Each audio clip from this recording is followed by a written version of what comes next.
Ah, right. Mic time. Can you all hear me? I do realise I was being a goober. Oh. 1 second. Tabbing in and out. There we go. That's much better. Forgot to click the unmute on OBS. Right, as I was saying properly, well, before, welcome to my stream on the Fairford branch. Going to be starting here at Yarnton Junction, going all the way to Fairford and back. Will not be doing Oxford this time, because it's not done, it's not ready. But for a little bit of background, the route is all set in the early 50s, and I will be taking prototypical pannier and 3 collets down the line and back.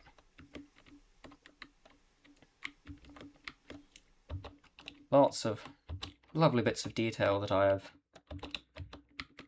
put a fair bit of effort into, and as I said when I was muted and didn't realise, anyone has any questions, feel free to ask them in the chat, and I will answer them. For things like specific things people want to see, or any other general questions, I will oblige.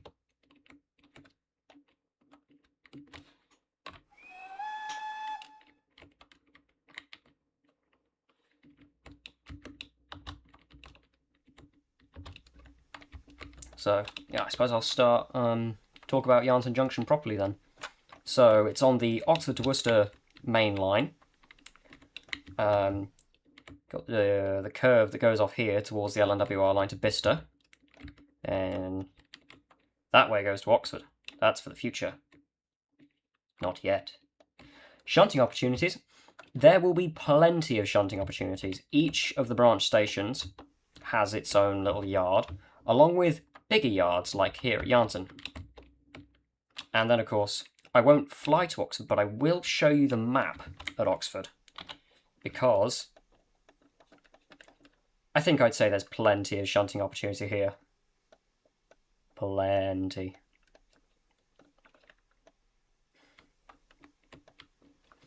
Oh, why I did it?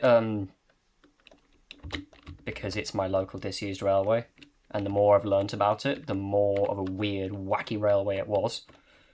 So I've just gone more and more down a rabbit hole, really. Right, as it is now time,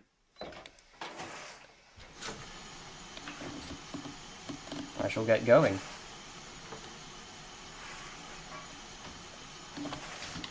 But yeah, Yarnton Junction has this extra platform face that they took out of use because they just ran trains all the way through to Oxford instead, because it would have been dumb to have them just sort of terminate in the middle of nowhere, and maybe, if you're lucky, a passing local train will pick them up.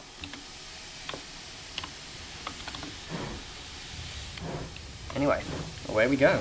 Ignore the signal being set wrong, it's bugged and in the process of being sorted.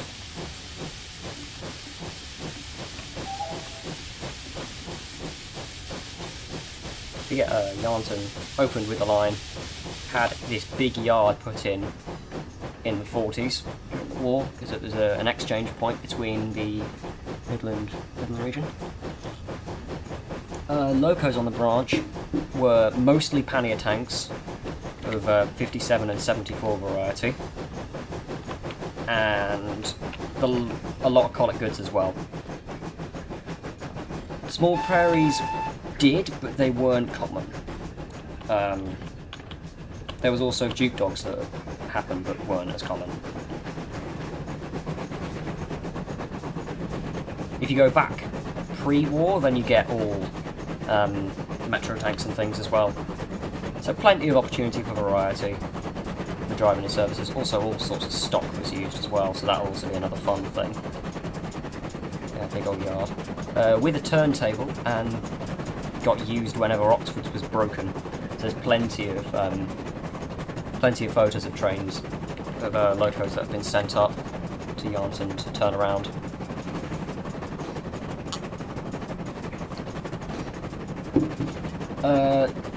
RAF Fairford is too far away and behind a hill, so you're not going to see it. But you will be seeing Brides Norton because the line just goes through it. This panny is the PLD one.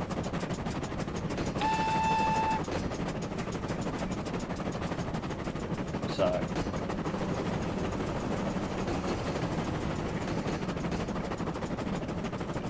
right, coming up to our first station, which is Cassington Halt.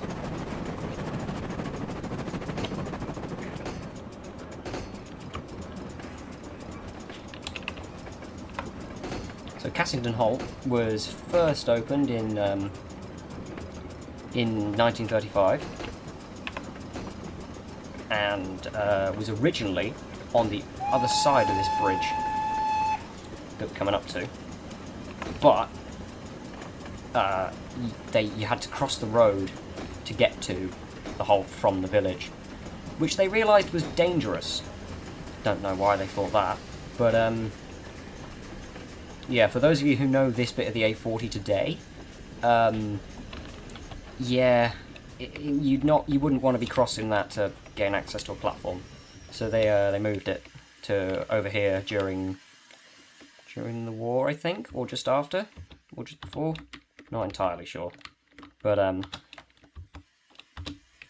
yeah, it was very short. You're supposed to line up the front carriage with the platform and lock out the doors on the other carriages, but I stopped wrong, so ignore my terrible driving for this stream. I like the routes, less the trains.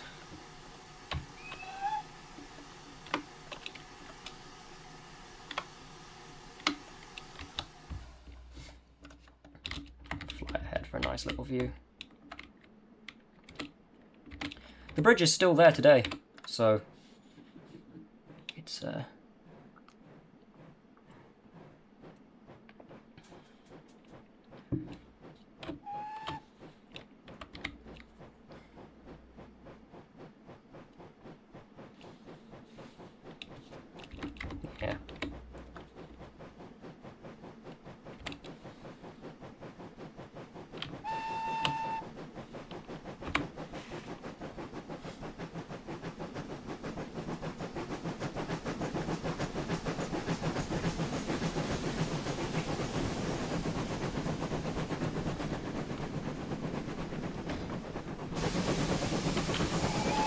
Right, going alongwards from Cassington Halt, we sort of pass over this very flat and straight bit of the line, next to, sort of in between the River Thames and the bit above it.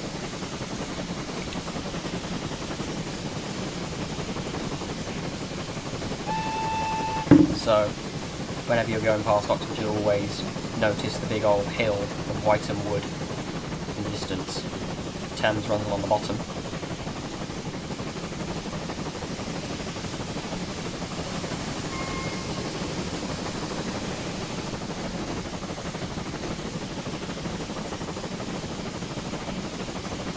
Lots and lots of foot and other occupation crossings along the line, just because there's a lot of farming either side of it. Right, our first little actual feature of note is the bridges over the River Evenlode and the Cassington Canal. River Evenlode Bridge, which is still there, and the Cassington Canal Bridge, which is not. Cassington Canal, which had the bridge built over it in the 1860s, was shut within like a year, so it's completely pointless to put that massive bank into the line. But it's still quite funny.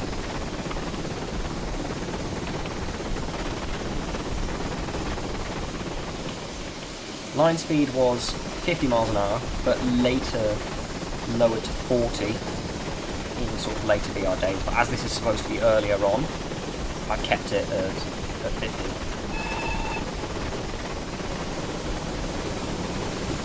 Next up is the Ensham Colonial Development Corporation sidings. These are very... there was like no gen on this at all, so this was a bum to do. But I found some, and this is about as close to what was there as I can produce. It's pretty flat. It's flat but lumpy, I think is the best way I could describe this branch. Very flat land, but it very much just sort of follows the contours. Because it was built by a load of cheapskates. Which is why there's so many just little overbridges on the second half of the line instead of crossings. Because you don't have to pay someone to open and close a bridge.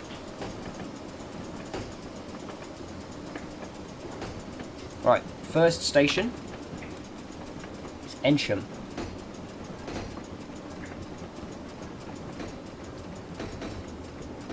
No, I'm not running a red. Don't know what you mean.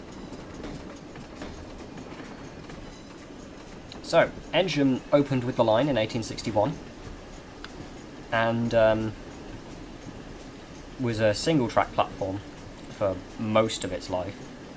But then, during the war, along with a load of other expansions that got done, they put a passing loop and a second platform in. The line was built by two smaller companies that were then later absorbed by the Great Western.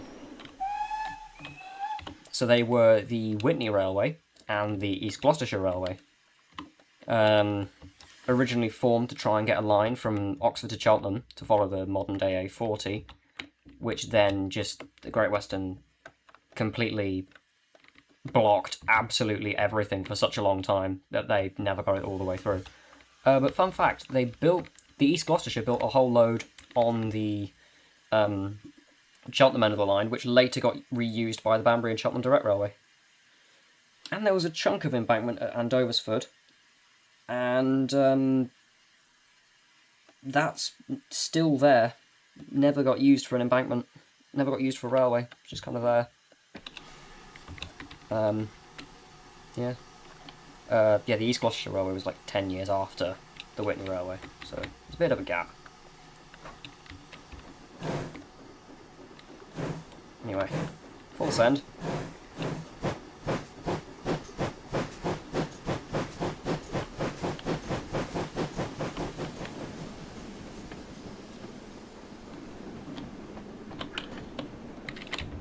Quick look around Ensham Station before we go. It's got a good shed, a small signal box, station building that's had expansions over the years, station master's house, and a level crossing. And then Ensham itself is there. Fairly sizable goods yard here too, along with a ground frame hut. The colour scheme on the Witney railway stations is actually a holdover from the original company, way back when, which managed to stay there all the way until the line shut in the 60s, which is fun.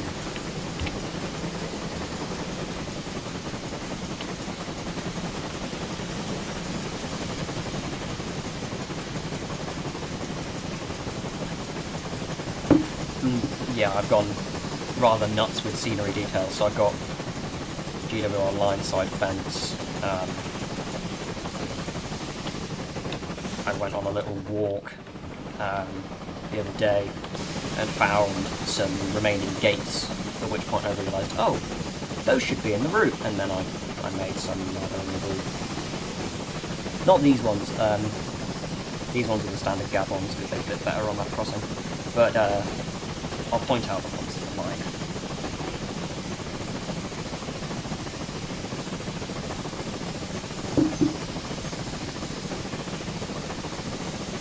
As we approach Witney, the line sort of gets a bit hillier, because it's the back edge of the Cotswolds, I suppose you'd call it.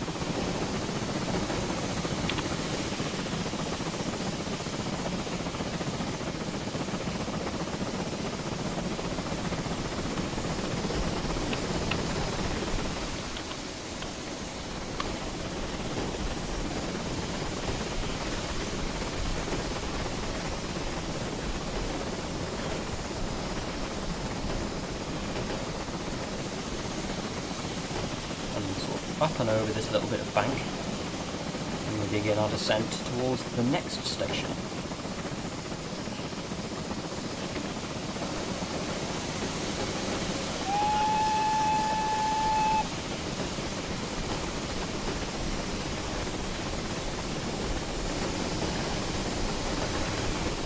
Oh, the Met tanks were on this line for a very long time. In fact, I think the last ones to be withdrawn were this branch's engines.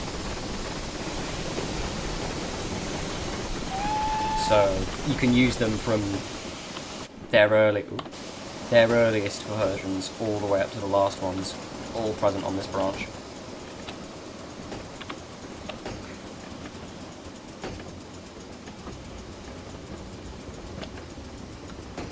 Right, entering into the next station of South Lee, which was weird for a village railway station because it was actually in the village.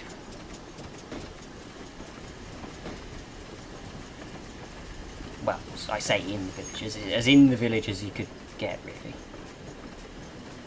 Closer than a lot of the other stations.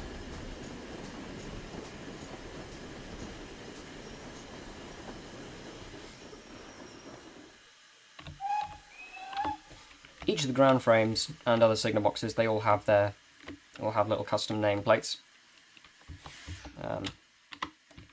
South Lee Station itself, a lot of little stuff. Fun little tidbit about South Lee: it was used as the Home Guard meeting point during the war, which was fun. And also during the war, Ministry of Food depot was added to the goods yard, so that meant they had to extend the loop a little bit. But it was the most unchanged of the original Witney railway stations from 1861. Oh yeah, and also Great Western mileposts that I've made because yeah, they add a lot. Right, moving on to the next location.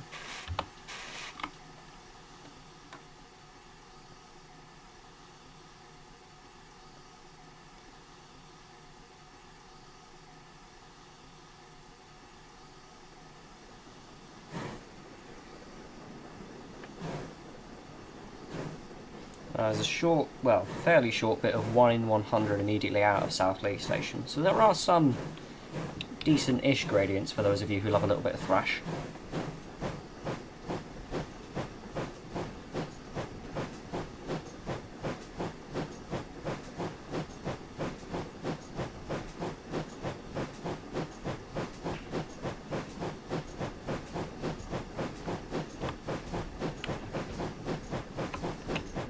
For the fun of it, let's have a little bit of a passenger view. Sort of show it off a little bit.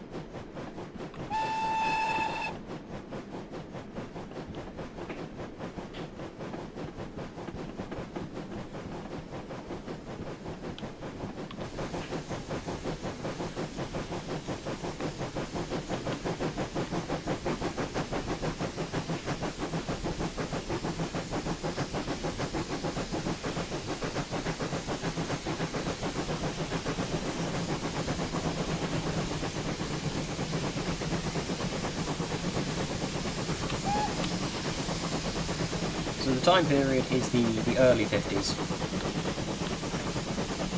right when the line was at its peak infrastructure-wise and timetable-wise.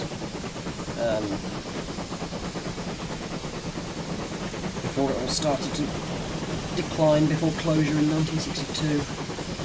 So it was a pre-beaching closure, but the line out beyond Whitney, you can see why. There's just nothing there.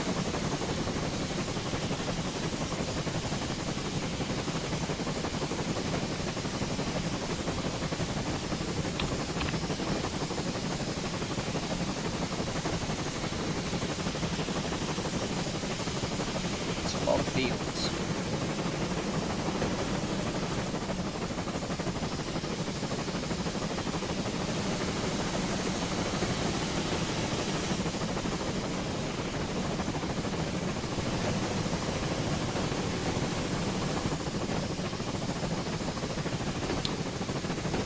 No, this isn't payware. This will be freeware.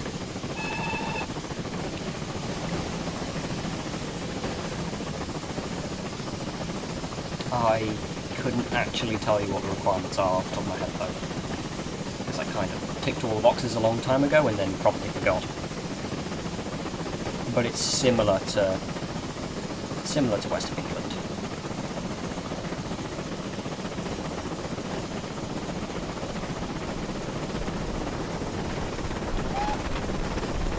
Passing under the Ballasone Bridge, which is still there. The only stone over bridge on the whole line. Well, the only arch over bridge.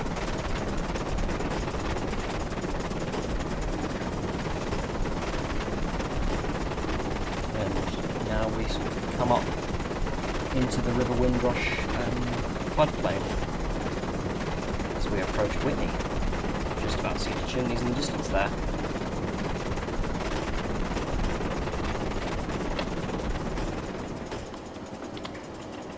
First of all, we're going to go into Whitney Goods. Ordinarily, passenger trains would go into Whitney Passenger, but I think it's worth having a little look in there, just to show it off.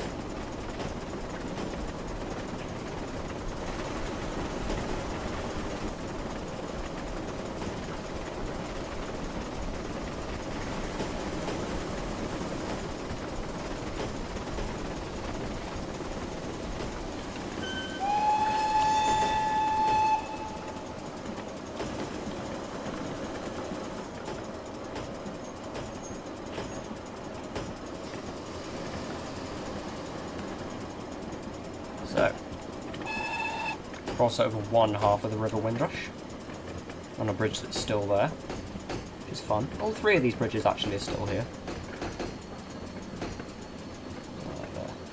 I've gone and found them several times.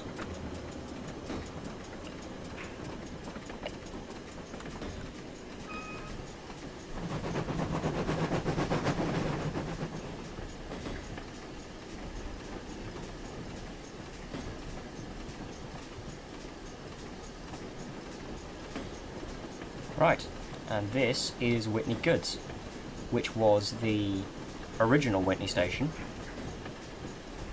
from 1861, converted into the goods yard when the East Gloucestershire Railway opened in 1872.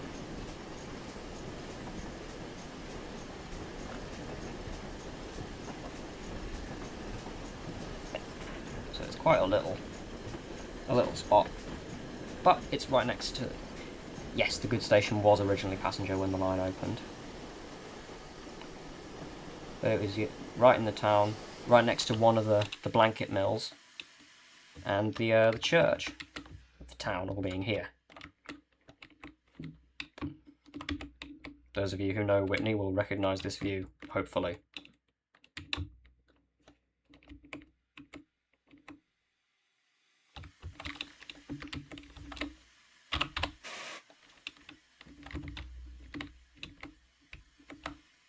So, all goods trains, when they were using Whitney Goods, had to reverse whether it was going into or coming out. So, we're going to have to do the same thing in order to continue on the line.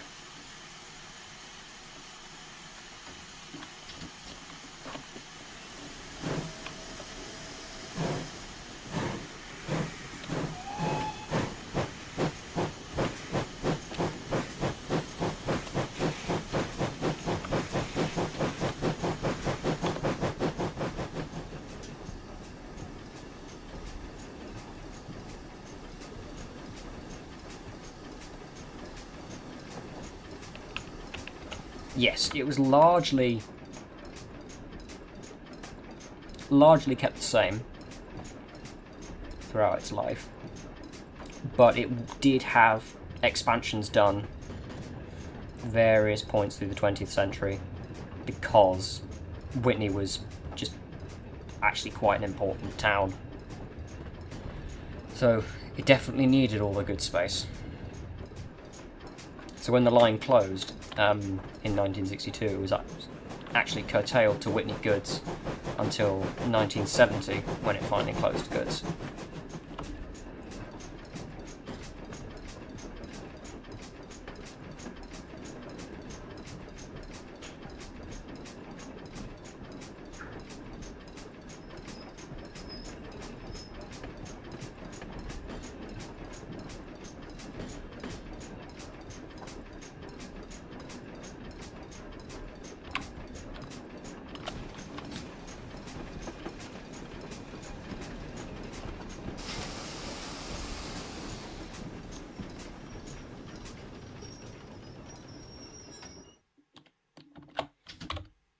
Next up, we go onwards into Whitney.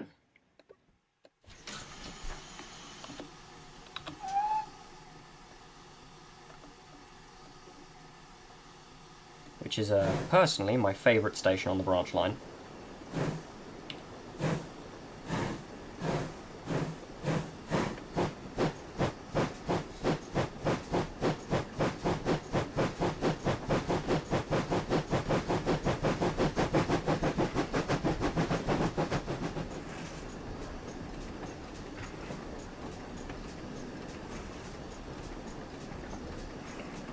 So beyond this point we are now on the East Gloucestershire Railway, and the line itself feels...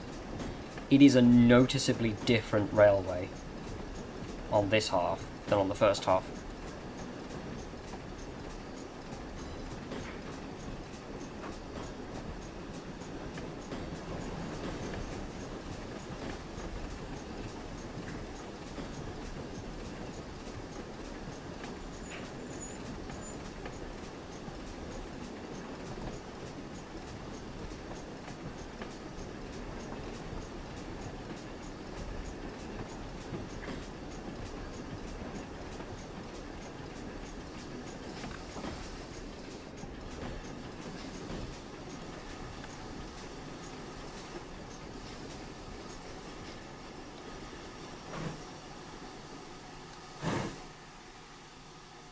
I've slightly ballsed that up.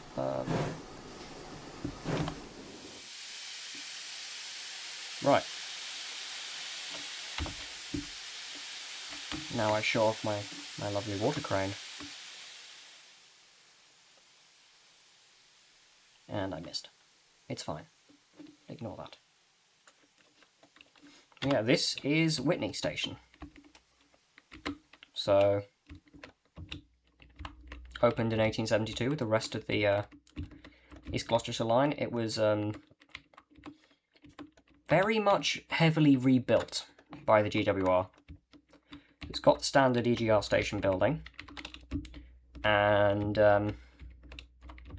this was later enlarged with a big extension on the back, a new canopy, signal box, pagoda hut, added little shelter thing, loads of little GWR lamps, name boards. Yeah, platforms were extended. Yeah, nowadays this is all an industrial estate. There's nothing here. It's really depressing. But yeah, I've had a lot of fun with little details and things. So this is in the route for those who want to make scenarios, among other details.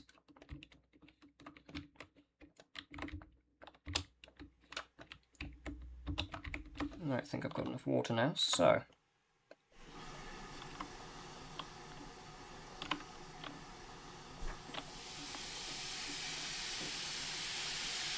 onwards into the deepest, darkest rural West Oxfordshire.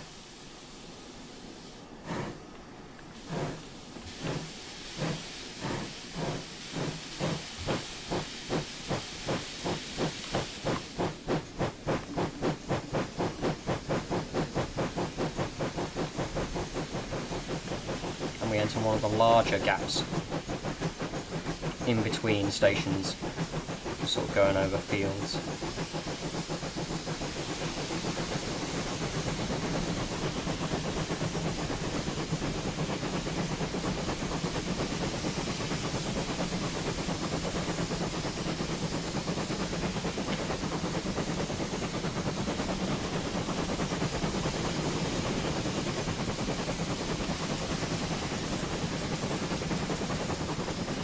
Head out of view as we pass the outskirts of Whitney.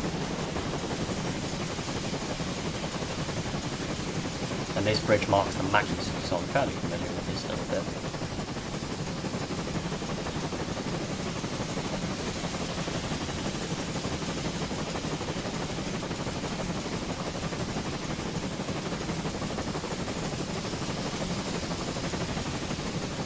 It'll release when it's done. At the moment, it needs a lot of work still, especially on the Oxford end. So I'm not entirely sure how long that'll actually take me. But we get there when we get there.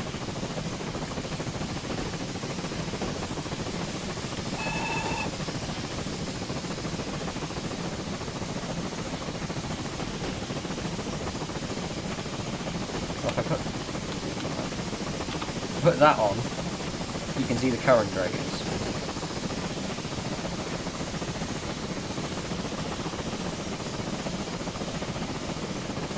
So there's a bit of variation. But it's not the steepest. It's not got any steep bits for long, consistent bits. And the sim itself is just Trains and Classic, so it's from like 2008, 9, how old it actually is.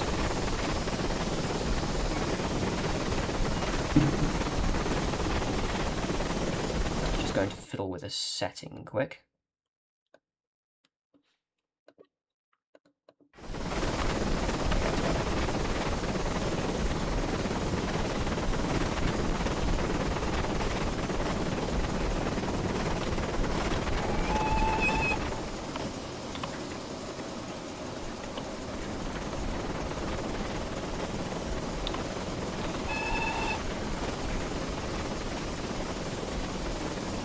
Past Kerbridge. There's no station here at all, but close enough.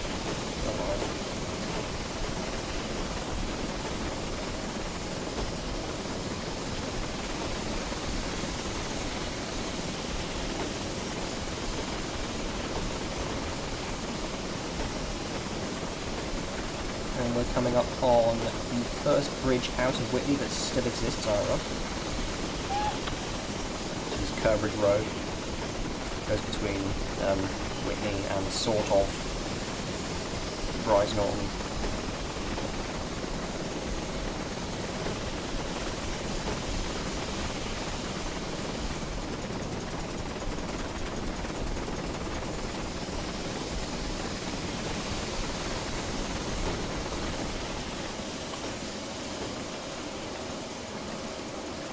And now we begin our descent towards RAF Bryce Norton and Bryce Norton Bampton Station.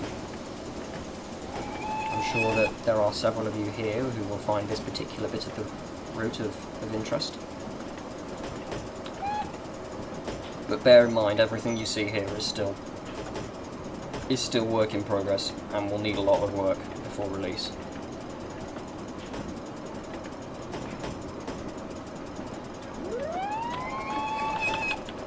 Ah, yes, and that is a reminder that ATC is on this route, because it was installed in 1909, I think, when the Great Western were testing it, and as part of that they took down all of the distance signals on the line and replaced it with the ATC ramps. So, officially, the only engines supposed to come down here were ones with ATC fitted, but that was not kept to.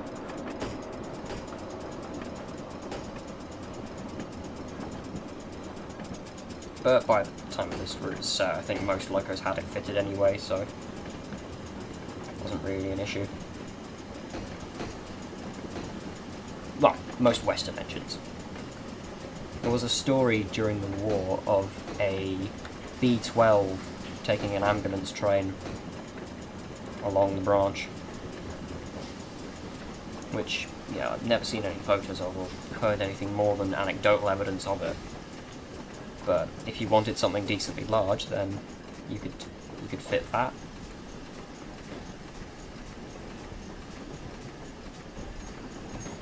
Anyway, here is Bryce Norton Bampton.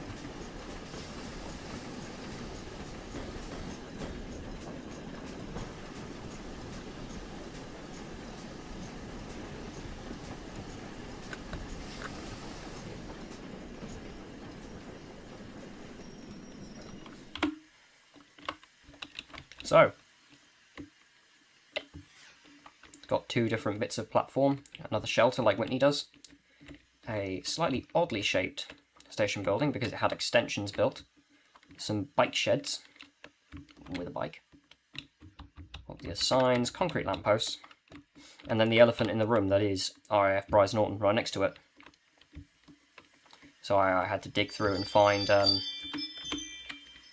dig through and find things. Drawings for hangars and things. It was difficult enough figuring out what they were on the base as well, because obviously there aren't any photos because it's still an active base, and during this time period it was US Air Force, and the US Air Force during the Cold War, I don't think they'd have been particularly happy with random veg standing there and taking photos of their buildings. Right. On we go.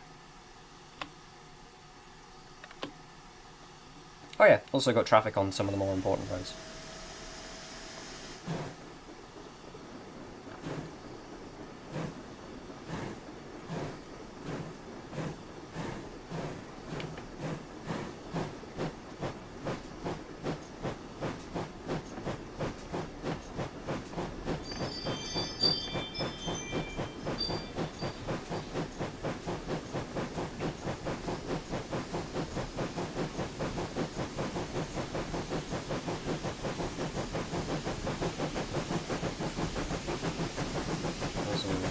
Along. There is actually a crossing, two crossings over the taxiways by Rise Norton, which is fun. They are supposed to have gates, but due to lack of gen I currently haven't done them, so it's, as of right now, it's ungated, but they will be there when it's done.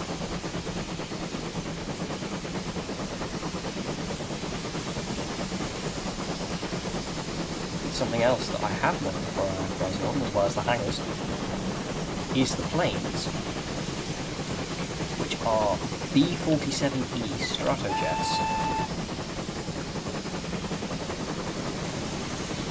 Planes are quite painful to model due to the complex curves and everything, so I hope you all enjoy them.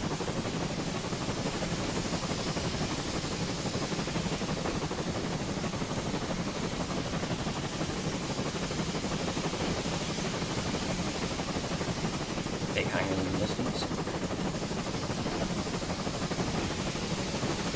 Crossing over the taxiway. And because of the crossings over the taxiways, the signal box at Rise Norton and Bampton was tied into the control tower at Rise Norton.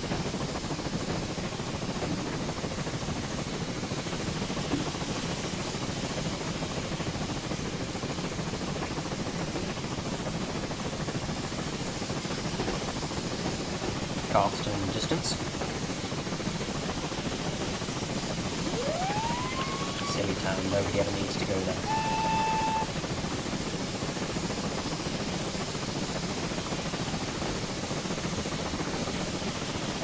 And now is the part where I slow down for Carston Station. Now I've said it before and I will say it again. But Carston Station was the most rubbish station on the entirety of the Great Western. It just was. I didn't bother building any goods facilities because it was so close to Alverscott and Rise Norton and Bampton, so didn't need it. But the station building itself, very austere, wartime thing, very basic station, and is the only surviving station building on the whole railway, which, considering it's the most rubbish one, kinda sucks. But yeah, here it is, Carston Station, which is actually in the village of Blackbourne, which is there, and Carston, which is there. It's also stupid for accessibility, because the road to Carston from the station got cut off when they extended the runway. And, yeah, the path is a long walk. It's like 2 or 3 miles to go all the way around the end of the runway now. Having done it myself, it took a long time. And I can see why nobody would bother using the station if they had to walk that far to use it. Anyway, the challenge with the next station is getting up to line speed before you have to slow down for it, because it is so close.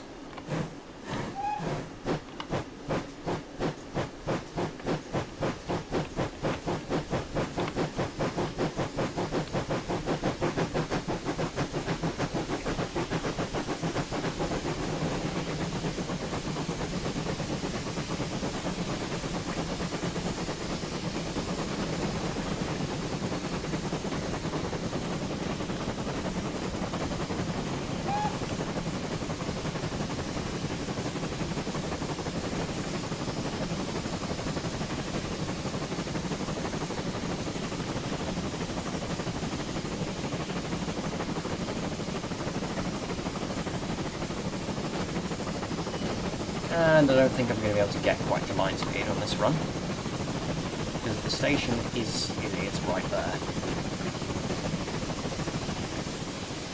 It's very close.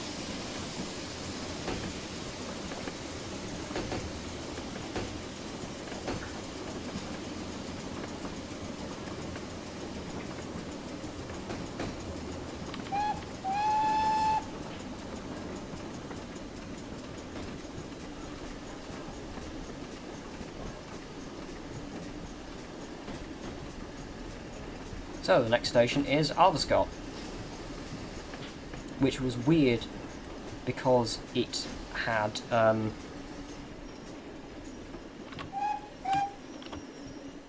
a brick station building, unlike all the other East Gloucestershire buildings, which were Cotswold stone. So it was weird and unique.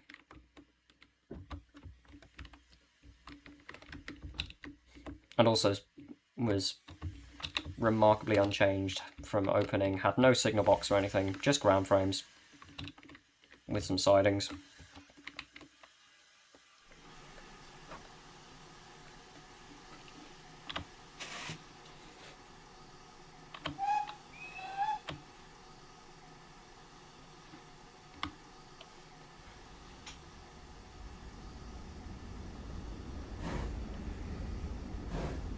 From this point, we really start to enter the wilderness of nowhere.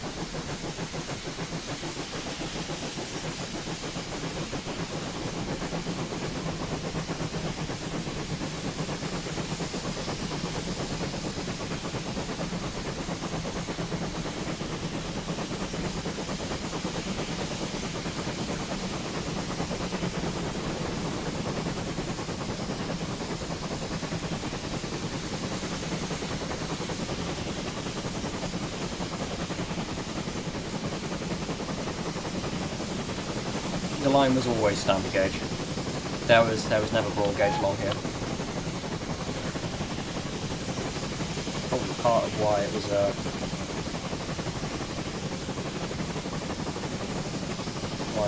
blocked for such a long time.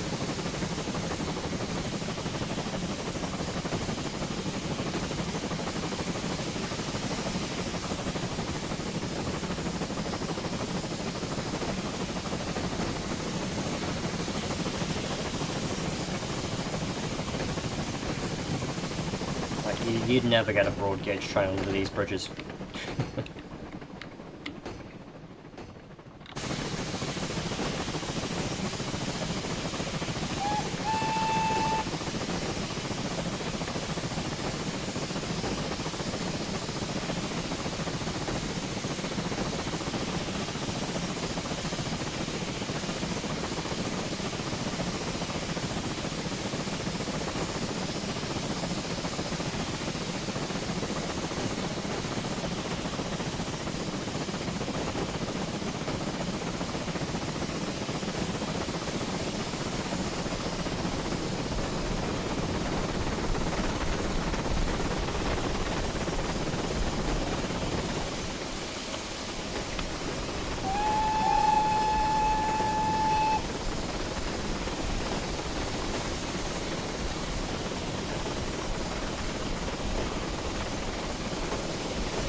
Now we approach the most remote station on the line, it's Kelmscott and Langford.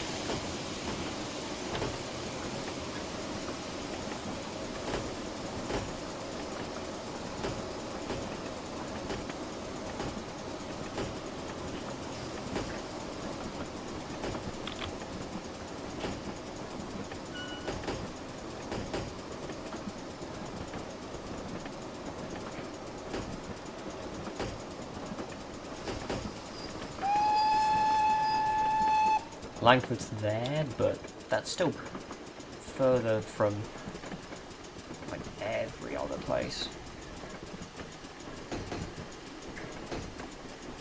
The station was opened in 1908, originally just as a platform, but they added a goods siding in, I want to say, the 1920s.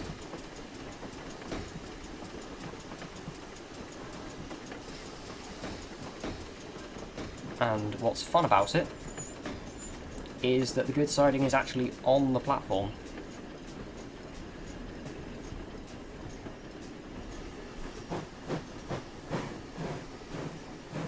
Which is fun and unique.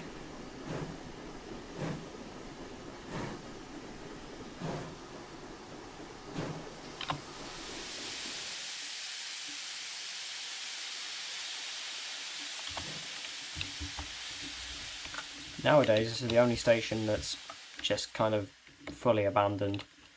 Like, platform edge is mostly still there. Bridge is still there, but very much falling down. There's like badges in the road and big old dips. And this lamppost,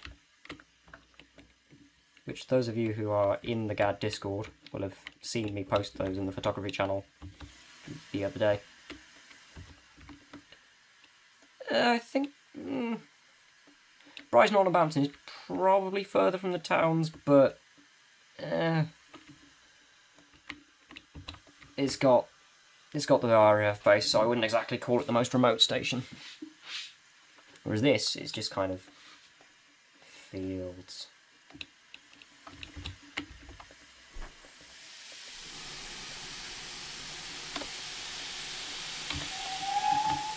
Onwards to our next stop.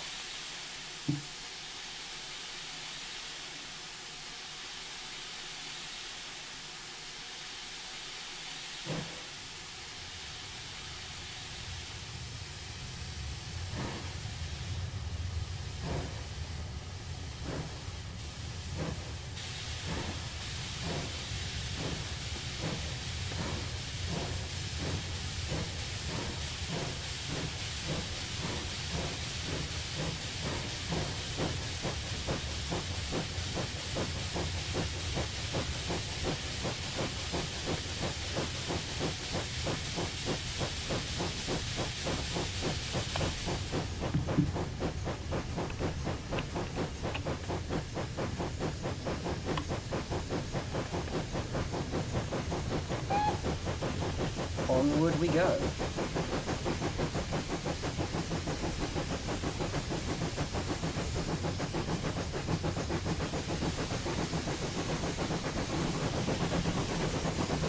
Just about see the White Horse Hills in the distance.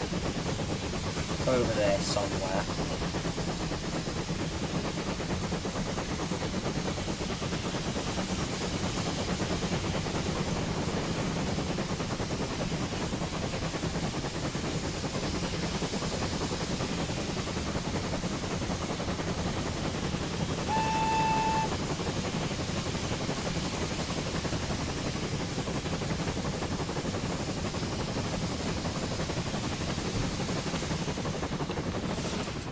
Yeah, I walked this stretch of the line the other day. It was nice.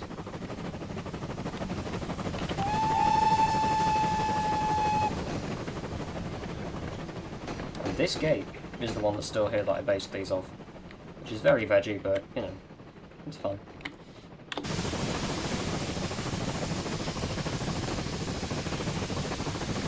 And now, where the line curves towards Lechlade and Fairford.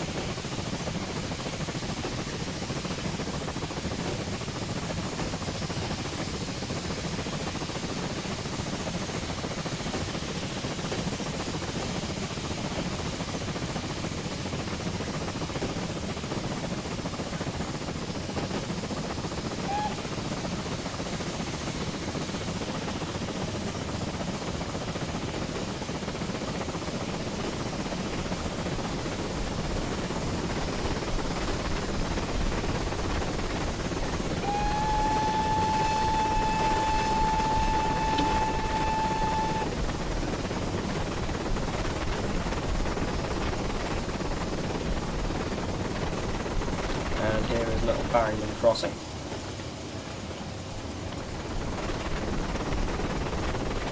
only level crossing on these Gloucestershire section. The crossing keep is still there, which is nice.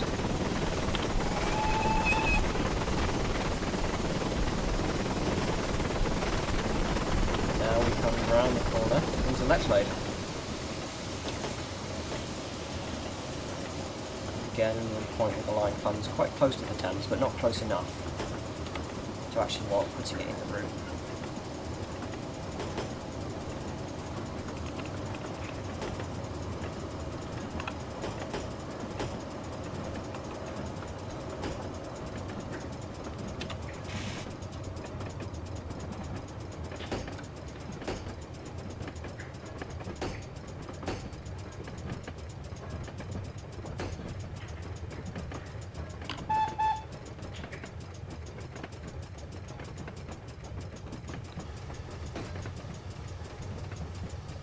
So Lechlade again was like the others in it, remained pretty unchanged through most of its life. But during the war they just massively extended the loop and re-signalled it so that you could have a pair of trains passing.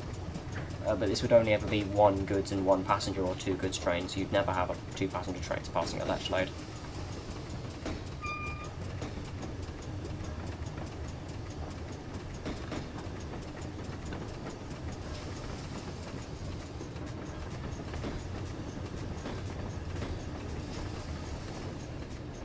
And it's very similar to the general language of the rest of the East Gloucestershire Railway.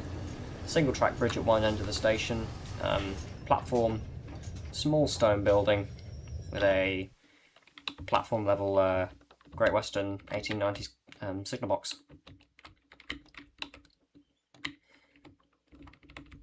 Oh yeah, and I can't really see it at the moment, but I included the hole in the platform for the signal boxes. Because I thought that'd be a nice, as I'm modelling everything, I might as well include those details. Yeah. Lechlade Station, for those of you who've seen any photos of it, you'll recognise this view.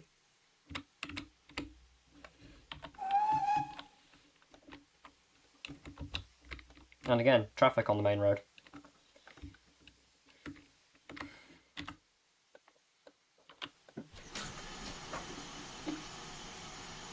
We now enter the final 5 mile-ish from here to Fairford, at which point we will do the return back to Yarnton.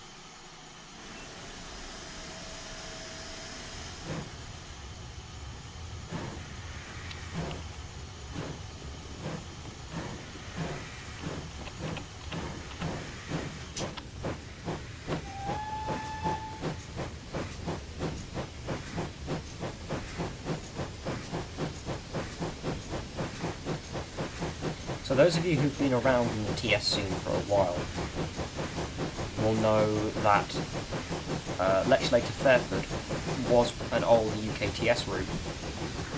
I think it's safe to say that I've superseded it now with this. And this is that section in modern TS quality.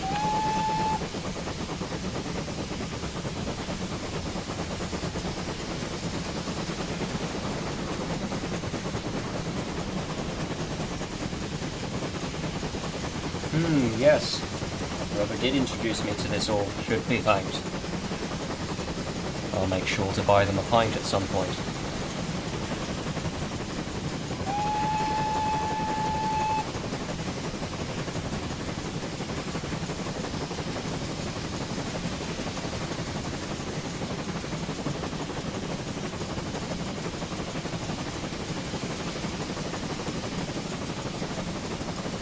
Maybe a few, depending on how many you get me. But anyway, trains. Now this is the roughest section of gradients on the line. It's when you actually look at sort of relief of the land, you can see why they stopped building at Fairford, because that's the point where it starts getting hilly and therefore gets expensive to build. All of this is just pretty relatively flat up until that point. and the original planned route would have had it go up the Colne Valley, so through Bibury and all that sort of way. But then in the 1890s there was one more final last-ditch proposal to link up to the Midland South East Junction at Cirencester, but that got binned when they realised this was too expensive for like long term.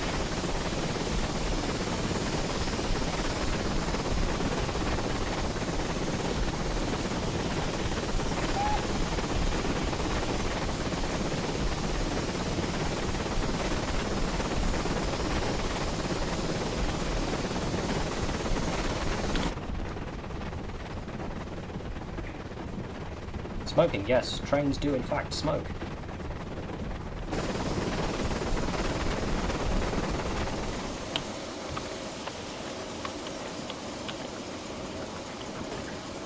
And we're now approaching Fairford.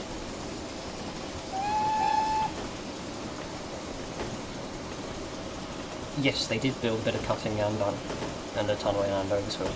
They built enough on the Cheltenham end that it was quite a lot of it was, well, almost all of it was reused by the Banbury and Cheltenham Direct Line. But there's one bit of embankment in Andoversfield that's never been used, that's still there. It's quite obvious if you look at it on satellite view, or on any map at all. Just this giant bank roughly lines up with where Andoversfield Station ended up being.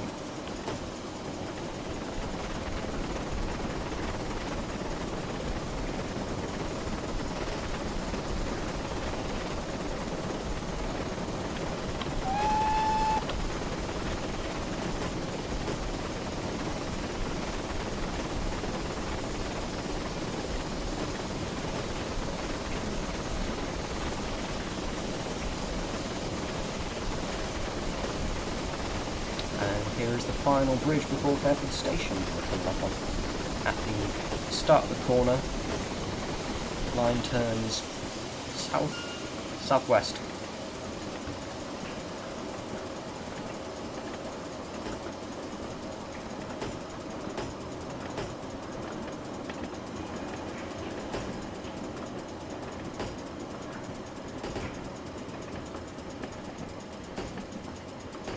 RAF Fairford is over there, but it's just about too far away that there's no point in actually modelling any of it because it'd be out of render distance.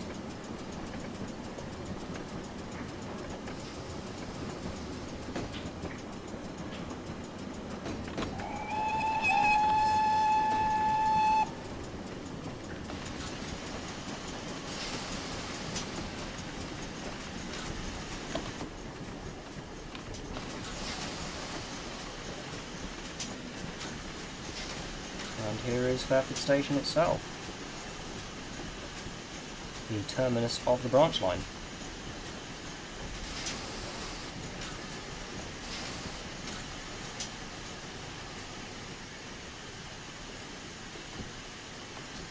It's a very, very weird station.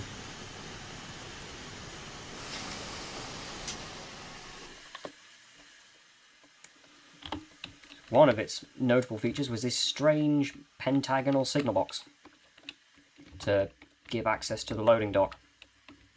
The station building was a slightly modified and expanded version of the standard, with one of its doors and the double door at the entrance bricked over because they did some sort of modifications to the interior. Pagoda hut, signed by a bench. East Gloucestershire pattern lampposts, which are also custom, as opposed to the standard Great Western posts found elsewhere on the route. It also kept its original wooden signalling the entire way through, unlike most of the stations which got replaced with the later steel type.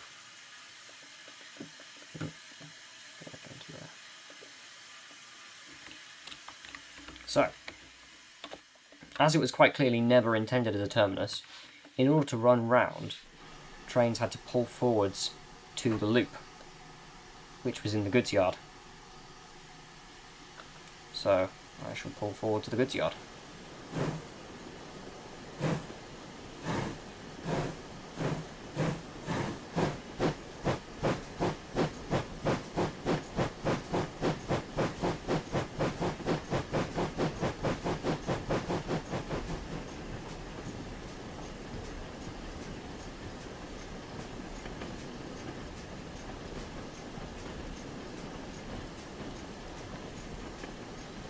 The goods yard was the same story as the others. Built, kept the same roughly for most of the time. Expanded during the war. It did take traffic for RAF Fairford, but then after it was taken over by the US Air Force, it and Bryce Norton, they both lost a lot of that traffic. You can probably attribute at least the early closure to some of it due to being the loss of traffic from the RAF.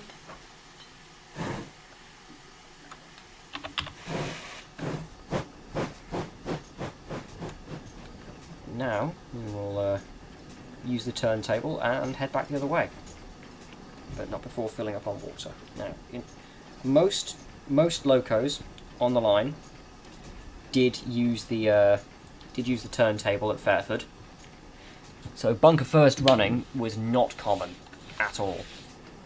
It did happen on services where trains were terminated at Carterton, but that was once or twice a day on an 8-train service. So it was it was not common. It was not the norm on the line. So turntables at Oxford and Fairford were used. Of course, it's big enough to hold the collet goods, but because train sim is train sim, it won't actually work with the collet goods, which is really, really annoying. So any scenario makers, you'll have to do a new scenario to have after the turntable. I do apologise, it is a limitation of the game. But for something like a pannier, it will work.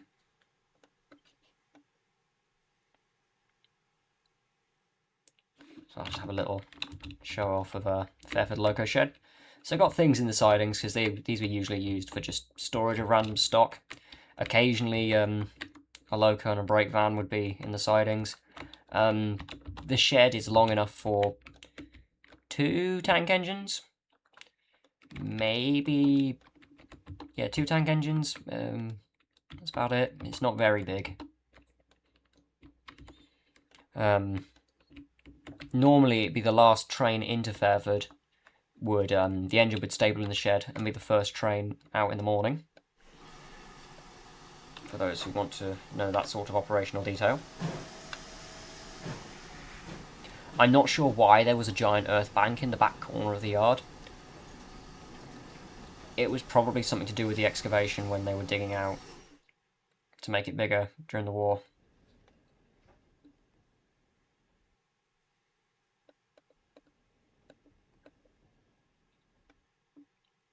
Train sim turntable moment.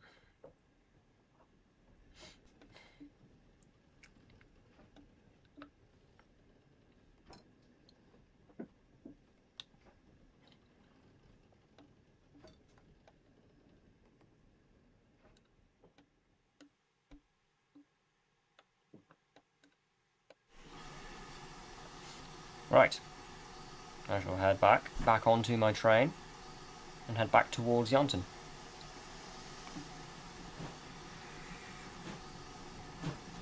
If you want the stats on the turntable, I think it's a 45 foot one.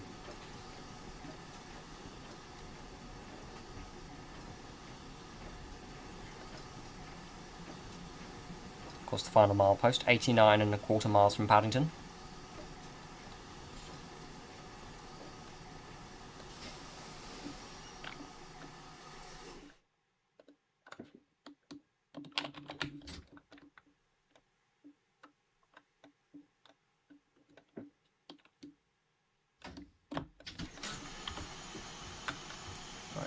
Sure I'm going, run around the carriages.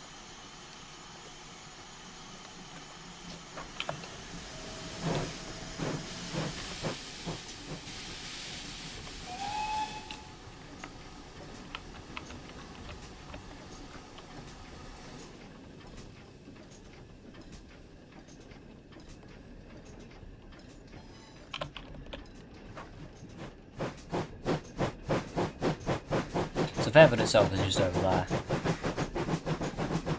So not the most convenient station in the world, but far from the worst on the line. For access, that is, anyway.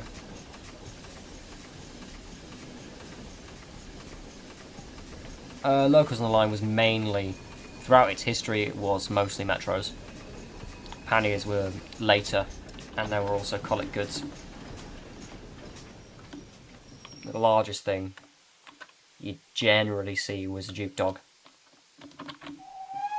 It was a yellow designation route, so that'll probably tell those of you who know that sort of thing what can run.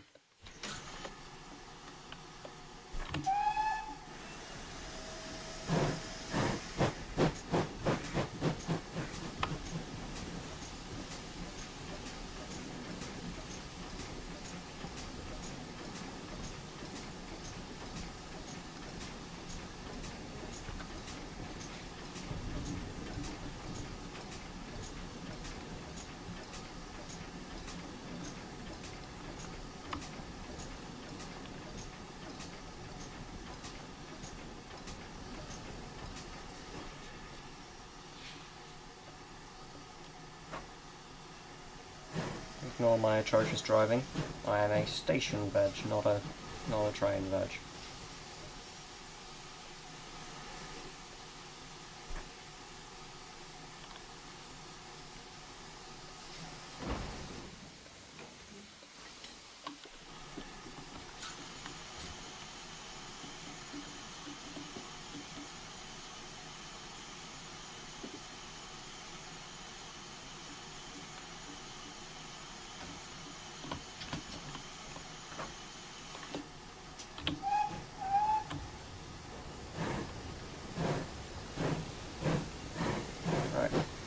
Run around, I will draw forwards to the platform.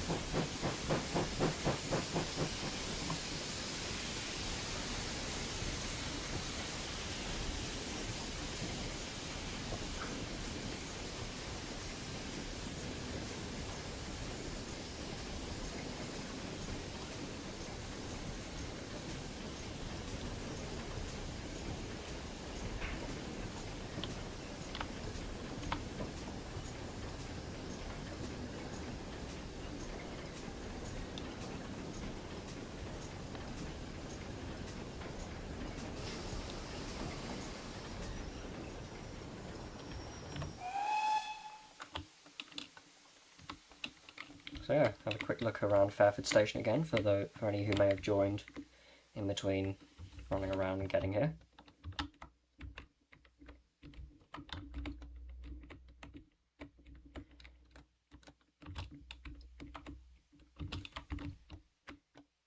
Oh yeah, another thing I failed to mention.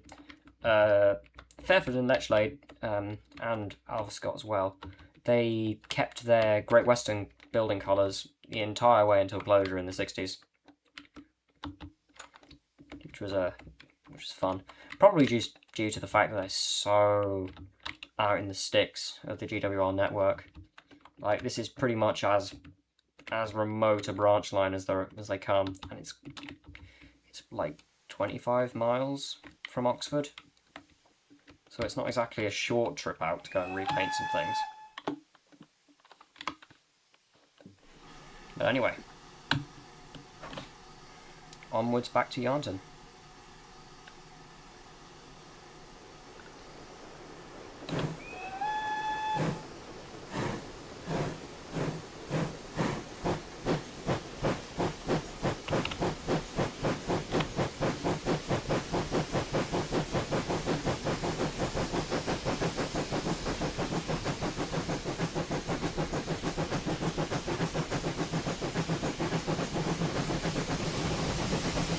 Indeed, the Wickham sheds. There were two at Fairford, built at different times, and one had bullhead rail and one had Ork Road, which is a very nerdy detail that's very specific, but I thought I'd include it for fun.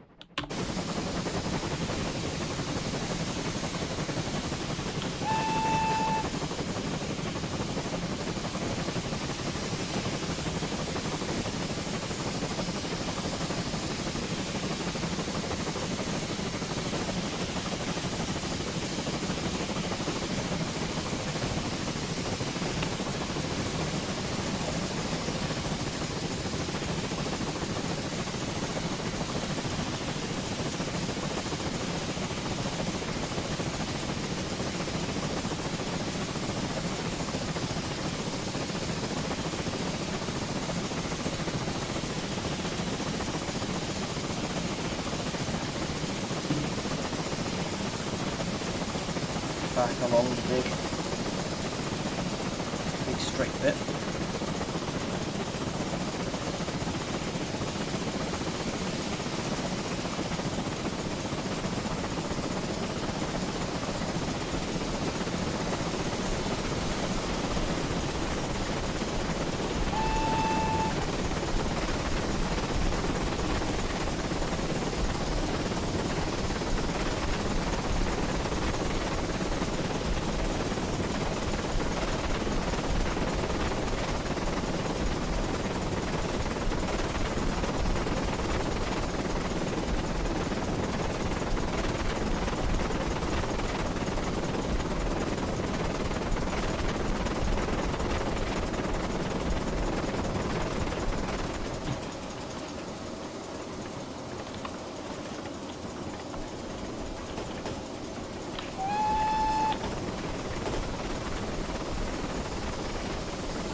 One detail I haven't pointed out just yet is that the track bed is wide enough for double track, because it was intended as a big main line for London sort of.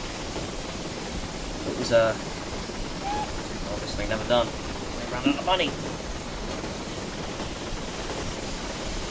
Yeah, my lovely GWR fence with gates with the bulk road at the end of it, which you will spot absolutely everywhere, even on the modern railway.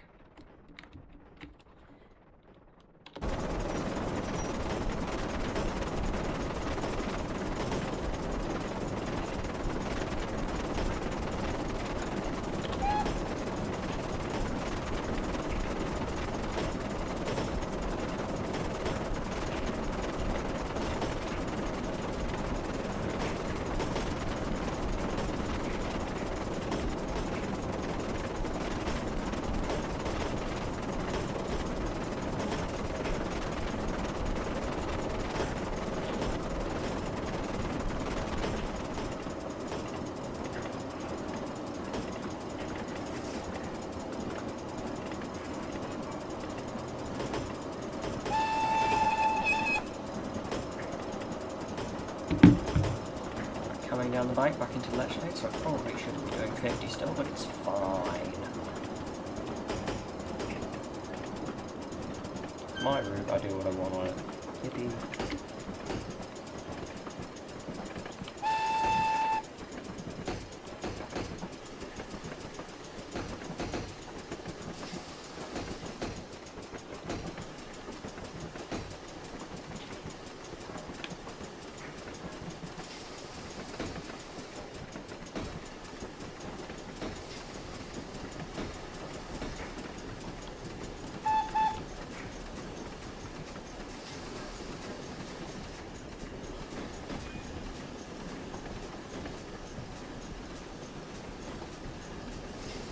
Back into Lechlade.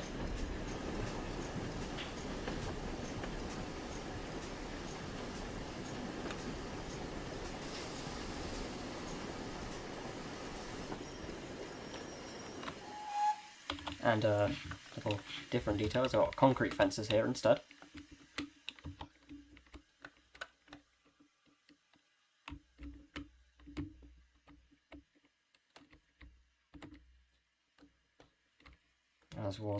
As was there.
island crossing. There are so many of these.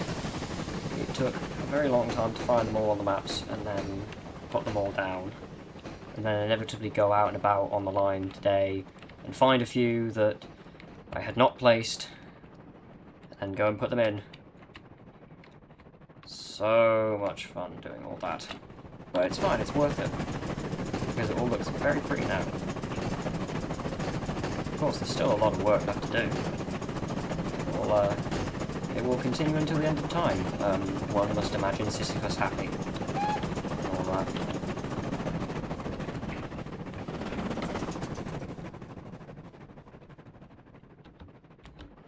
Back across Little Farringdon Crossing.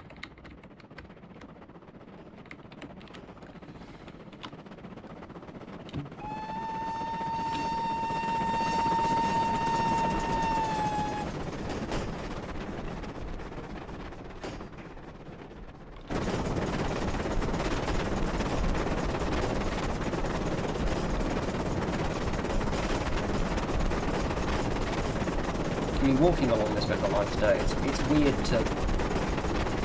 to think of it with panniers blasting down at 50. Because it's such a rural, middle of nowhere, small thing.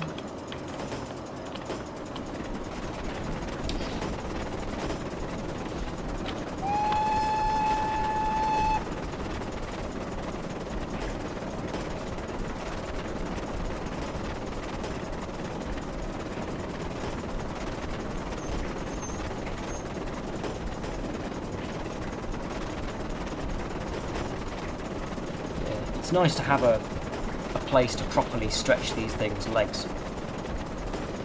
It's all well and good, all these locos being made, but with nowhere to run them, it's kind of annoying. But that's the general TS problem more than anything else.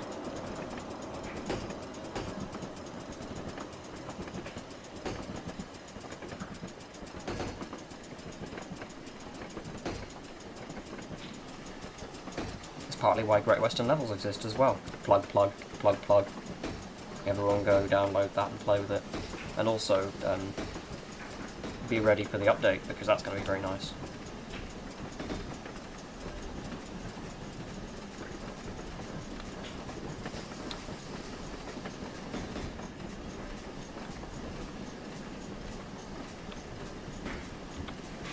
Anyway, Kelmscott and Langford again.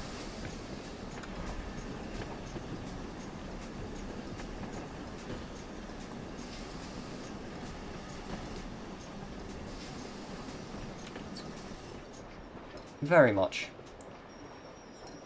a pretty station, but yeah. I mean, when you go to it, you can tell why it's the last one to sort of be still abandoned.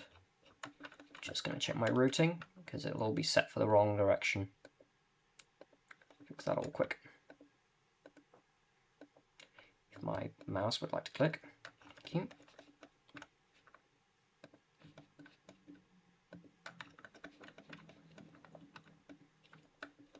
Are there any more questions anyone has about the route in the chat? I'm here all evening and I'm a fountain of knowledge.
And Calcroft Lane Bridge, another one that's still there.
Coming back into Alverscott.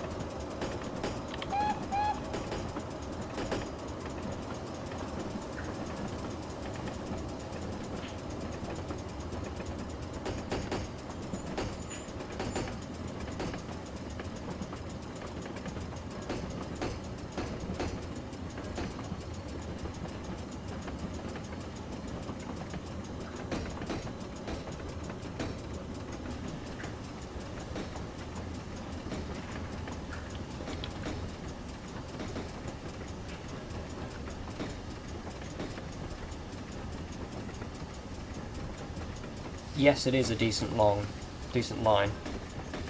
All the way from Oxford to Fairford is about 25 miles. And it's timetable to take about an hour and 10. All stations. I can check, actually.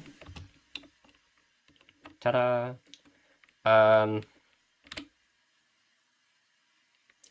It's more like an hour 20, really, from Oxford to Fairford. If you wanted to stick to the timetable, though, that is. You can go faster, doing all stations, but it's going to be about that. Of course, if you threw a castle down it, you'd be a lot faster, but there's a lot of tight bits through the stations you'd have to slow down for.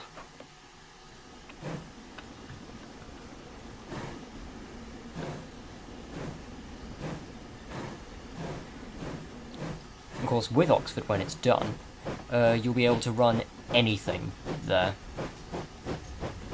And I mean anything, because Oxford was like a weird little point where all 4 regions converged. So you find anything from Lanky 060s, King Arthur's, Great Northern Atlantics, French compounds the Great Western had were there for a while, Claudes from the Great Eastern,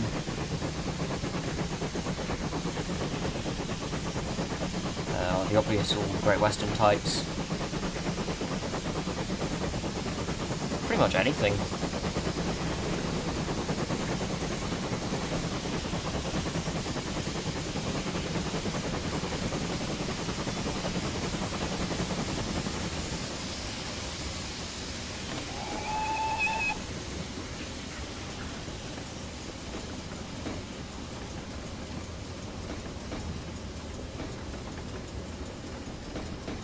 Well, of course, on the branch line it was just Great Western stuff.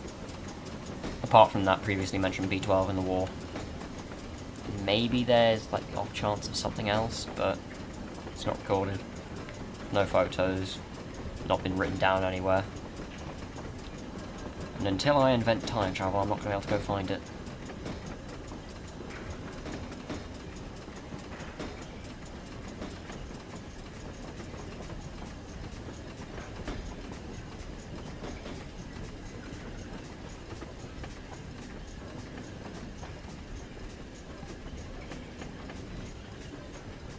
And now back in Carterton. which is the dark place from the Lion King, that we do not go there.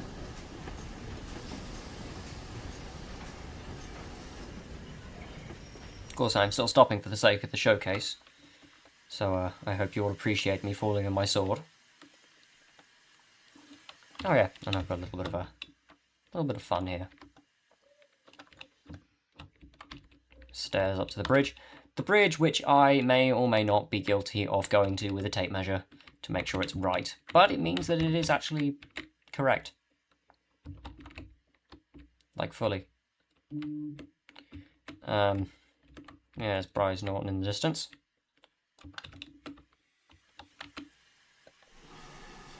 And now, onwards.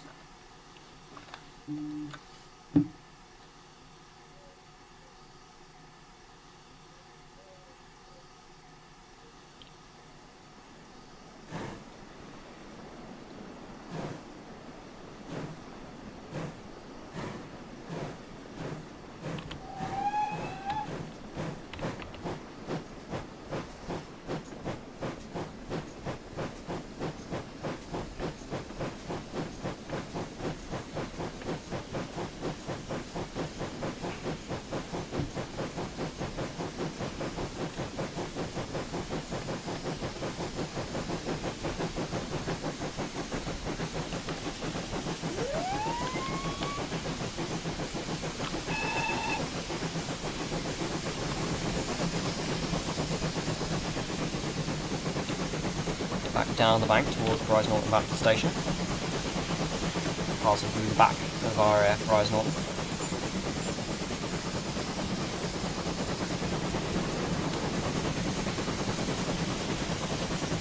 So if anyone missed that on the outbound run, here it is. Bear in mind, it's still very work in progress. But due to the lack of 50s US Air Force Base photos, it's going to be a bit difficult. But we will persevere.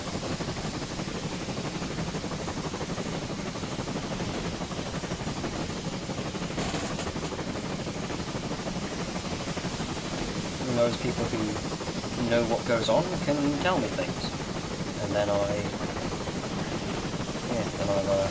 good.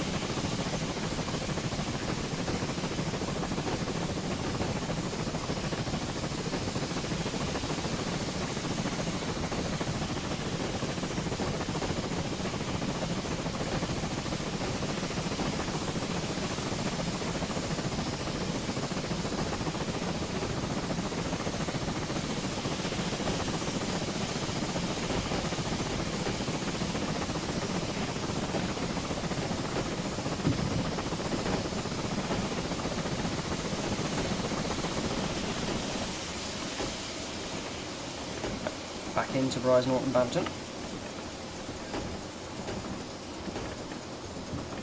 Past its Type D hangars for those curious.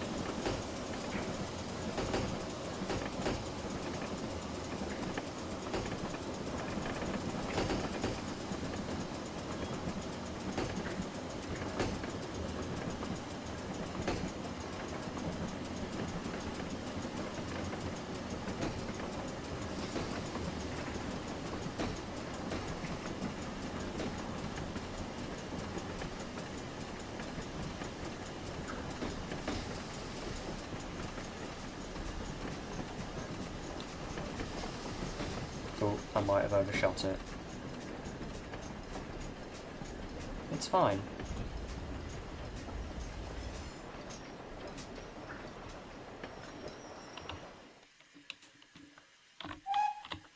I'm allowed to drive a little bit shoddily on this route.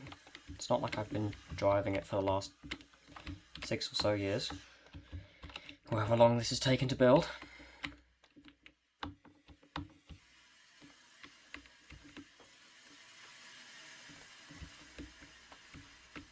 Oh yeah, and there was a pillbox at the entrance to the station.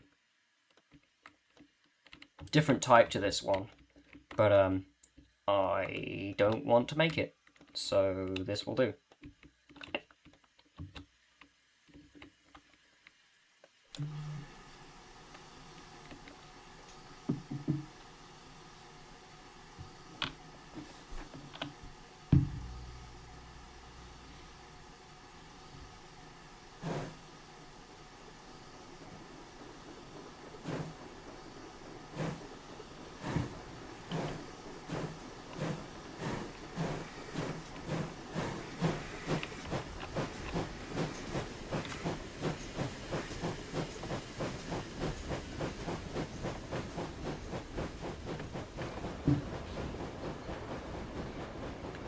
Well, you say that, but effort of making a new asset, and yeah, this, like, most of this station is one asset. So, yeah, I have been known to go, oh, I know how to Blender. I'll just add that, and so I did. So anything I've deliberately left out is because I don't care more than anything else. Like pillboxes and that, I'm not too fussed. But all of this does need to be custom because it just looks right. And I like to think I've got it pretty close to the photos.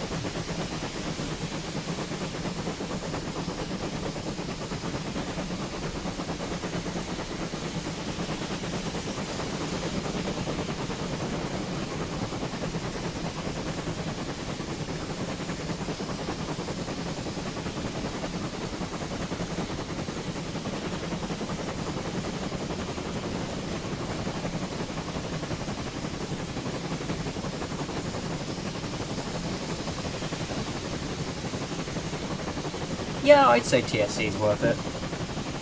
He says with his 2,300 400 hours, I think I've got now. But granted, that's me actually making stuff rather than just driving in the game. But I'd say it's worth it. It's definitely a step up from trains, especially if you like the more realistic driving, which I don't really, but that's just me. I just like being able to make a realistic as possible rendition of my local area and disused railway station. And I really liked going through all the history and buying all the books, doing basically everything that's required in order to make something like this. Because this is like I think it's about 6 years work in the making. I think the op first started in 2020, 2021. Started learning how to Blender and Root build. So yeah, it's. But in my defence, I was in college and also then uni, and also on a crap laptop for like 90% of that time, and only recently have made massive progress since getting a decent PC. Thank you to a friend who was in the chat earlier for selling me his old PC. I don't know if he's still here or not, but because of that I've been able to make so much progress recently. Like a lot of what you've seen in the stream has been since getting the new PC.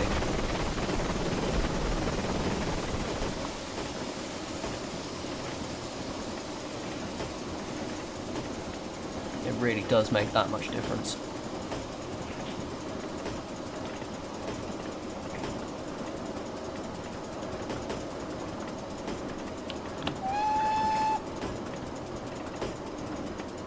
Yeah, we're now back on the approach into Whitney. As I said earlier, it is my favourite station on the branch line. Oh yeah, well, GW levels 1902 for like asset work. I definitely improved in my craft for having done that as well.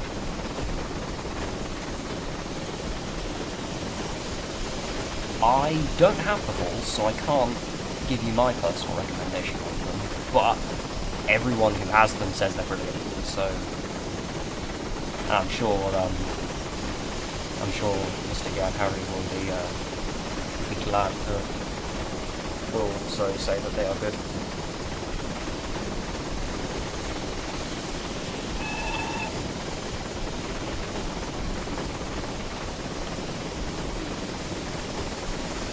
Spire of St Mary's Church in the distance.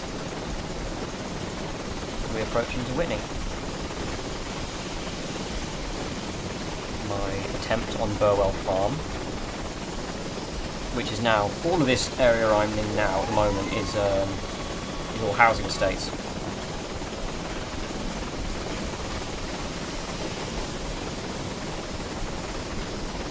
So it's all been, Whitney's expanded massively since the line shut, adding to the case for why they need to build a new line, and or they should never have closed this one in the first place. I mean, it was profitable when they closed it to goods in 1970, which just seems idiotic that they closed it.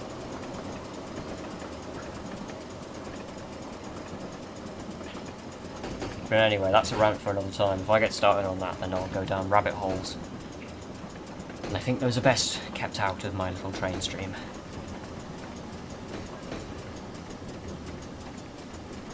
But anyway, back across into Whitney. Anyone who knows Whitney, this is right next to the Lees. And then the school in the back, which a couple of my friends went to, but I didn't, so I can call them cringe. But yeah, Whitney Station, which I have done up specifically in its early 50s appearance, because I like the colour scheme the best for it, really. Nothing else to it. Because it did change throughout its time in the BR period. So I've got it all painted up in early BR, with the signal box was just plain cream all over, but the station building had the brown trimmings. It also gained this sign at some point later on slightly, but I've included it for the extra detail. So it's kind of an amalgamation. Yeah, in sort of mid-50s, the brown trim was all removed. It was cream all over, and then cream all over here, and then in its final form, the signal box gained brown trim like the one at Brize Norton and Bampton.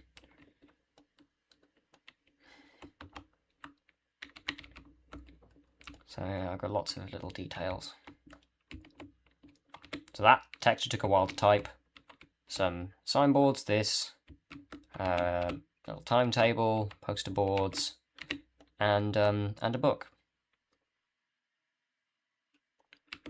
This was the first purchase for the route, and I figured I'll put the book on the bench. I've kind of got it next to me as well, so it's been the most useful source in building this, and a wonderful little bit of learning. And I highly recommend it for anyone else who wants to learn about this branch line. But anyway, best actually top up on the water before we keep going. And fix that positioning at some point as well, it's fine. Ignore it.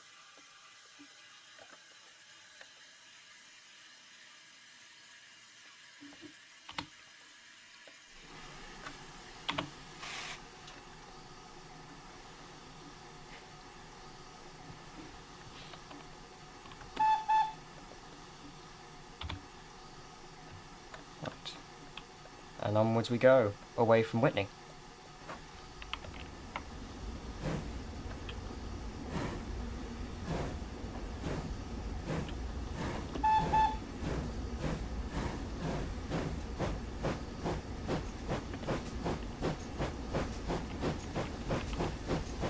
This route will be free rare. You don't have to buy. You don't have to buy it. There are requirements though, but I couldn't tell you them off the top of my head. Or I do not remember.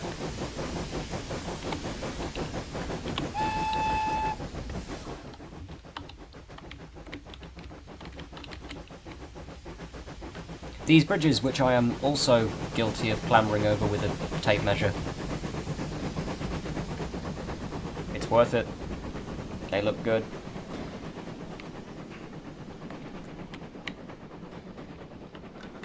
Because all three of these bridges are still here, so it was very easy to go and find them. But this one's kind of missing its deck, so it's a bit more dangerous. But that's fine. If I fall in the river, it's just a bit of swimming. It's just a bit cold, a mile or so walk home.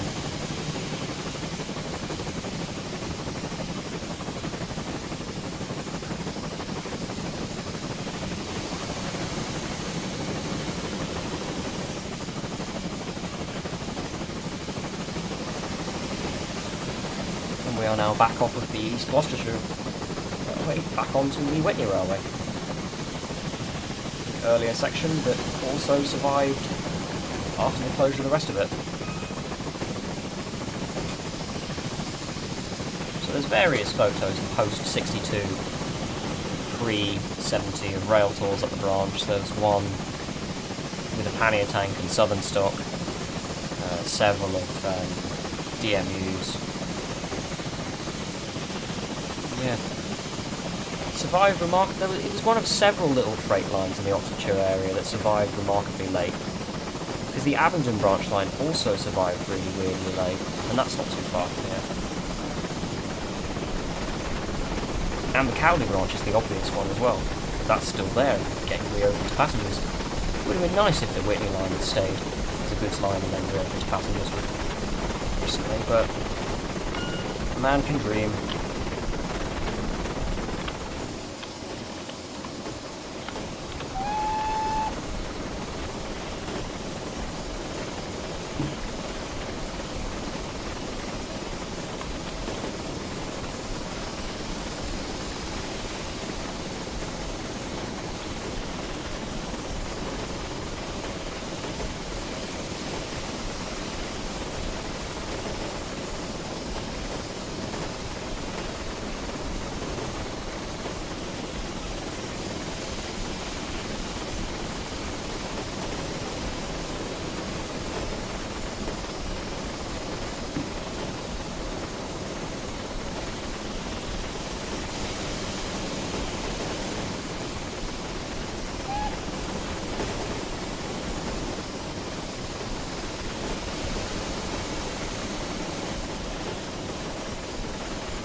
Right, braking down the bank into Southley.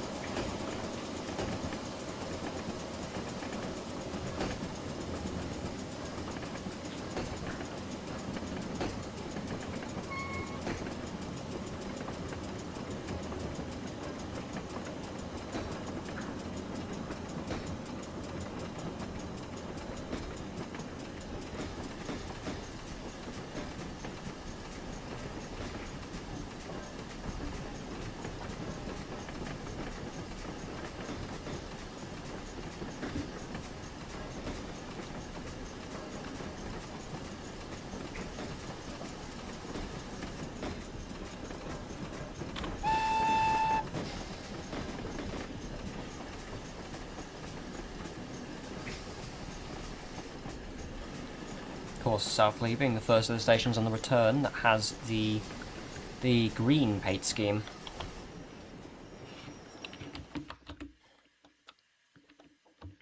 Which was entirely unique to this branch line. And lasted all the way from when it was built in the 1860s to when it closed, which is very odd considering the general homogeneousness of the of both the Great Western and the Western region of BR. Of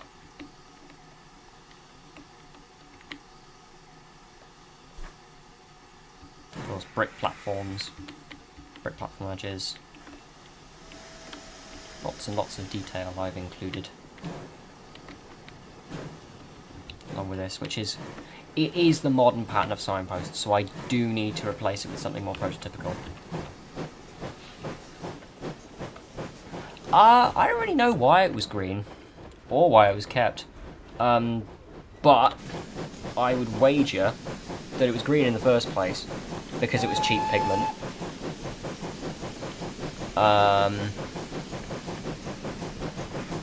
As for why they kept it, well, it actually ran as an independent company.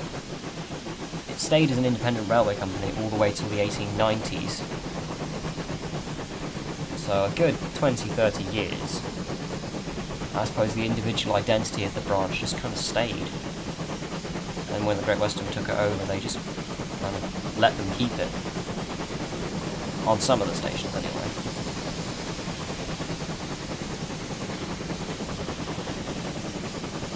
But, yeah, that'd be my guess, anyway.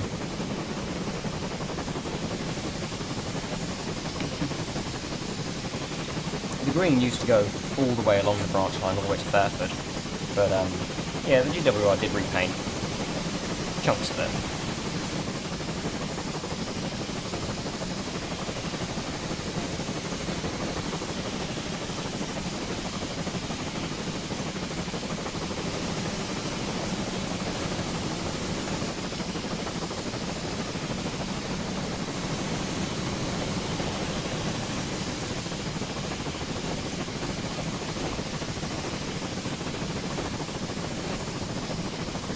Now we descend back towards the Thames again.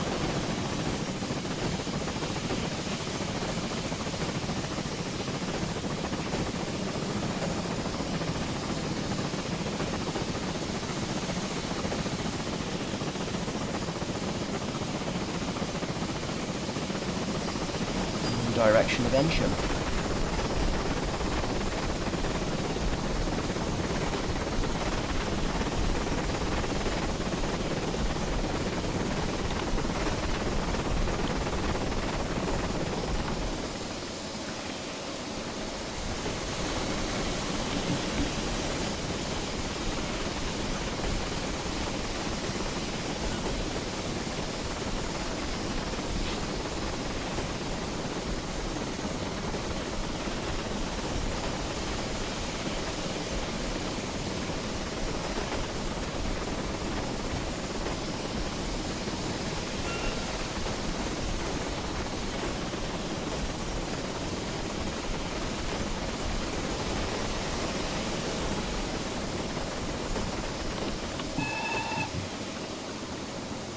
Right, approaching back into Ensham again.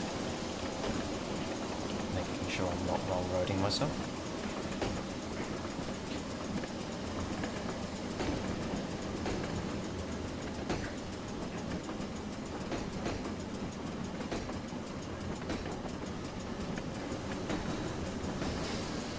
I'm in a free roam scenario, ignore the signals, it's fine.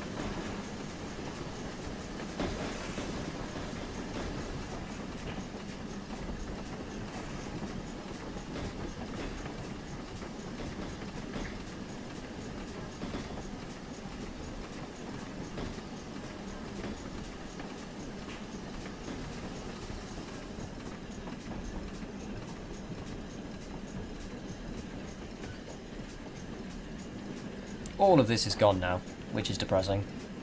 Well, the houses are there, but yeah, the station's all gone. Apart from the World War II platform, which is preserved at Didcot, in case anyone's curious.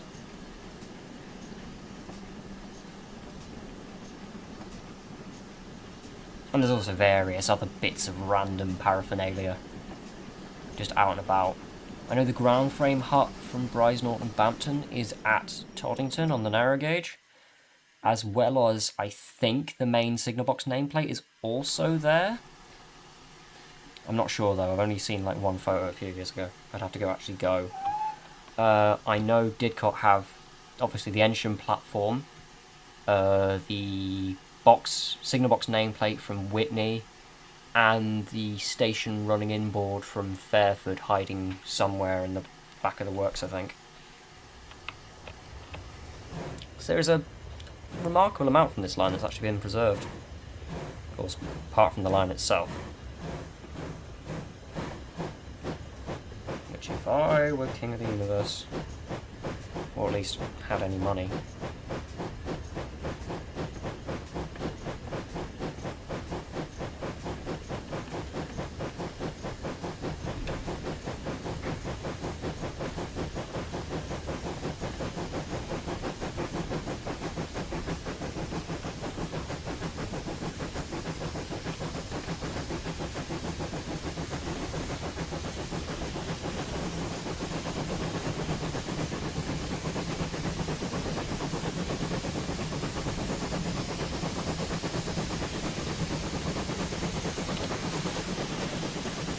oh dear.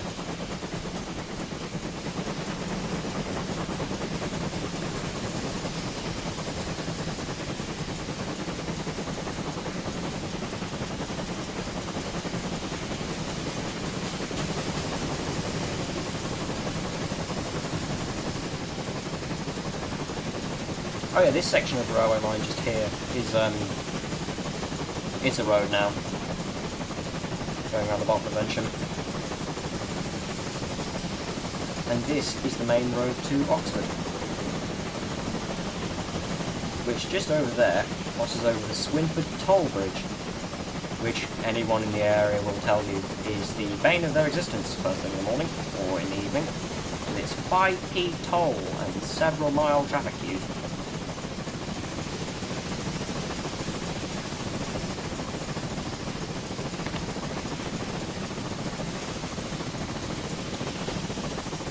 There's the reason why I keep 5p's in my car.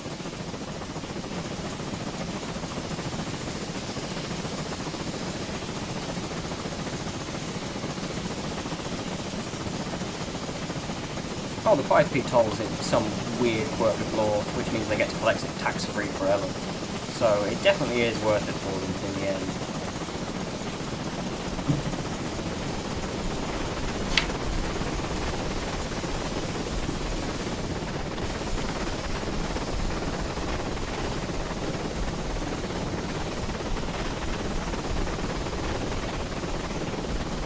Back up over the useless Cassington Canal and the River Evenlow.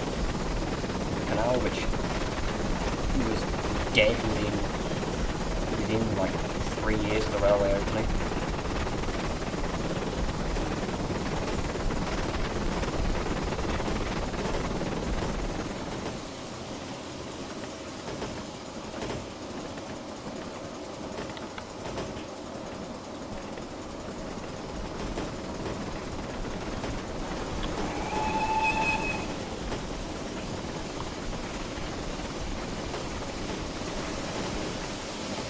Coming up on Cassington.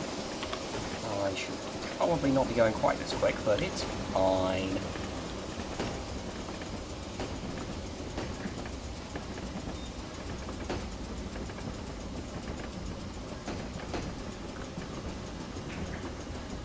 Anyone got any final questions as we approach the end of today's stream that they want to ask?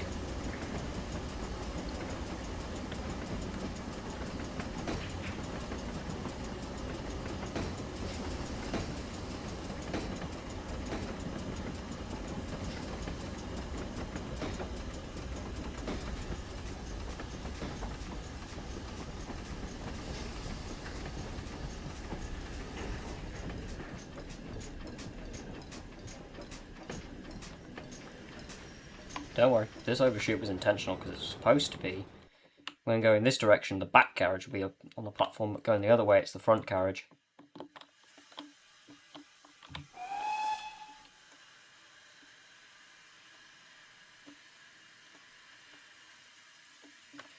At least before the war it was anyway.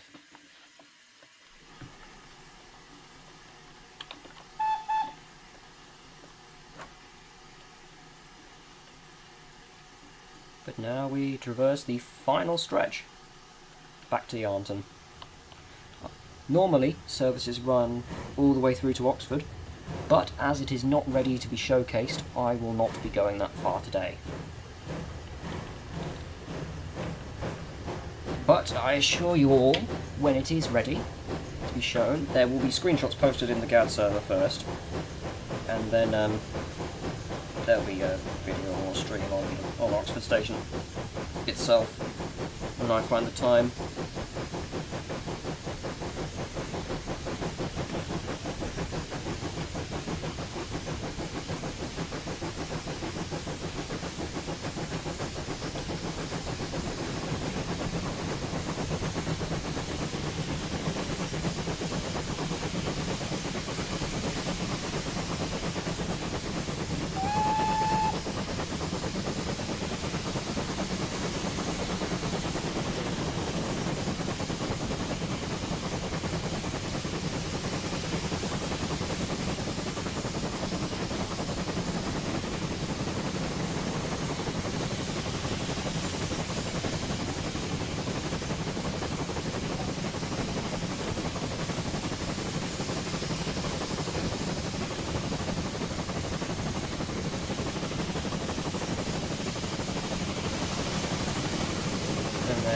marshalling yard at Yarnton, built during the war.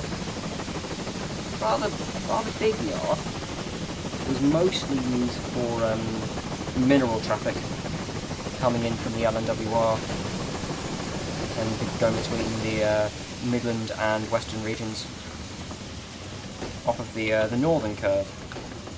This one, which was mostly goods trains, apart from the 2 years where there was also a south-facing triangle on the LNWR line, so that Oxford, Worcester and Wolverhampton trains could run into Oxford Ruddy Road instead, because there was a short spat that went on between them that was I believe was over by the time the Whitney branch opened. So Whitney trains never ran into the LNWR station, they always ran into the Great Western one.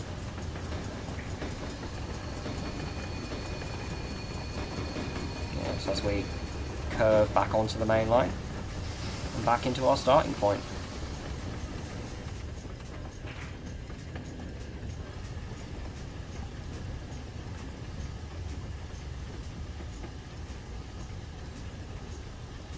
And over there in the distance, Oxford awaits.